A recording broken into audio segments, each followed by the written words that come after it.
Hi guys, nagluto tagsudan karon adlaw guys atong pangmalakasan simpleng ulam lang guys. Ato nila siyang baligon ang atong fried dilis.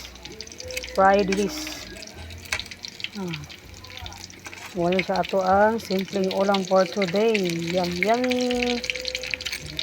So hindi pa pagkaon diha. So wala pa kakaon, mga una ta ninyo guys, kini atong giluto nga simpleng ulam. Simpleng ulam for today. Ato na lang siyang gibali guys, ang ato ang fried dilis. Bilang ka nato sa paigon kaayo. Sa puti ba man siya. Dami kini siya guys, kini atong fried dilis. Sa mga ganamo kaon na atong simpleng ulam. Baligon na nato ang atong fried dilis. Mga ano taron taod guys.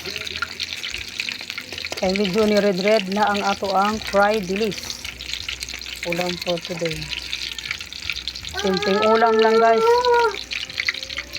Simpleng ulam lang diri sa bukid.